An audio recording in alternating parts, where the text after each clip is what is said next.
Voilà. Mutasombe lopango na biso à travers tante nanga mafieuse yeyo. Voilà. Elle sera arrêtée. Bakongomani nyonso. Baje nyonso Congo to banga makambo te.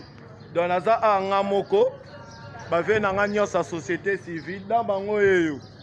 Président de la République Olobaki. Hein? Justice pour tous. Hein? Total Abino. Je suis tout seul. Dans sa vidéo, nous avons déjà. Tous les juges corrompus, généraux corrompus, on appelle ça Bino Mbote, colonel corrompu, major corrompu, procureur corrompu, tous appelle ça Bino Mbote. Alors elle est là.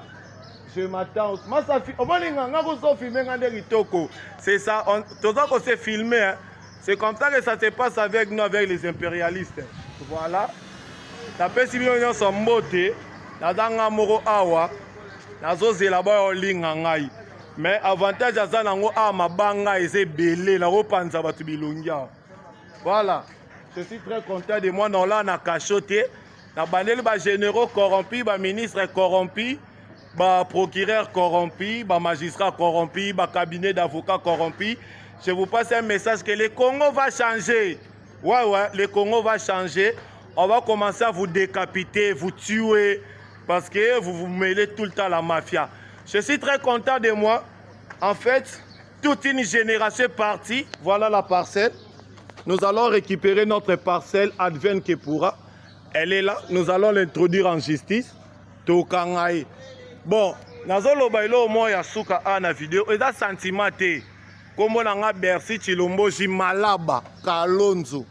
La fin de quartier Imo Congo numéro 1.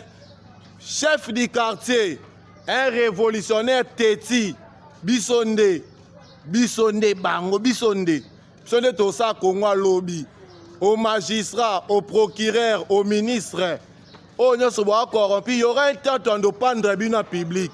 Soyez sûr, soyez patient, temps de prendre un public, temps de barrer bino, parce que c'est le monde d'aujourd'hui, un monde sans pitié. Parce qu'au moment où moi je parle comme ça, à l'Est, mes camarades sont en train de mourir. Voilà. Mais regardez-moi, toute une génération. Voilà. On va vous tuer déjà demain. Soyez sûrs.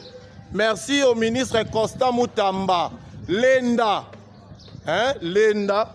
Je ne vous connais pas, mais Toyo Garaba Sangono. Lenda. Toya, Tondola Ataliboso Nayo.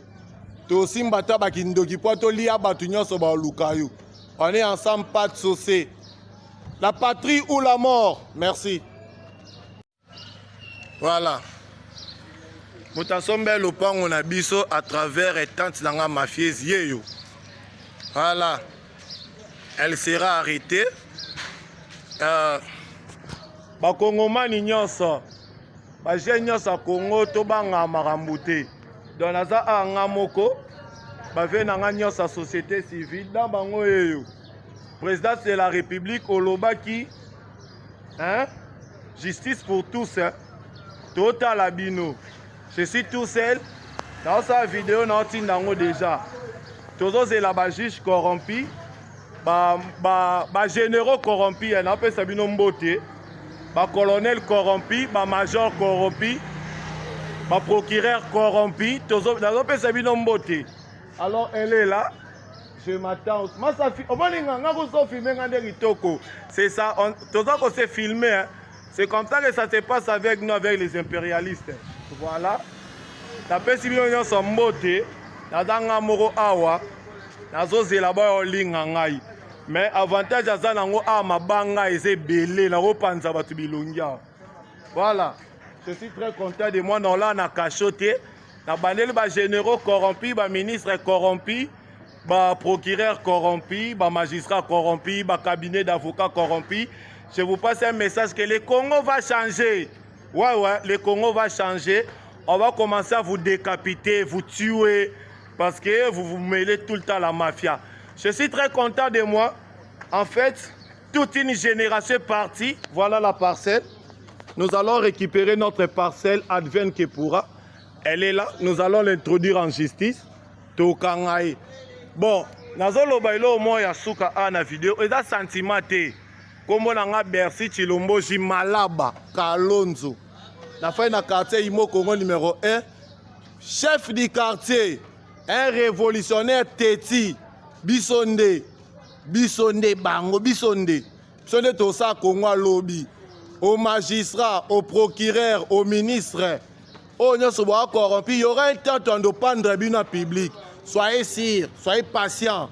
Tant de prendre bino public, tant de barrer bino. Parce que c'est le monde d'aujourd'hui. Un monde sans pitié. Parce qu'au moment où moi je parle comme ça, à l'Est, mes camarades sont en train de mourir. Voilà. Mais regardez-moi, toute une génération. Voilà. On va vous tuer déjà demain. Soyez sûrs. Merci au ministre Constant Moutamba. Lenda. Hein? Lenda. Je ne vous connais pas, mais Toyo Karaba Sangono, Lenda. Toya, Tandola Ata Liboso Nayo. To Simbata Bakindoki, Poito Lia Batunyo Soba Lukayo. On est ensemble, pas de saucé. La patrie ou la mort. Merci. Voilà. Moutasombe Lopang, on a biso à travers et tante Langa Mafieuse Yeyo. Voilà.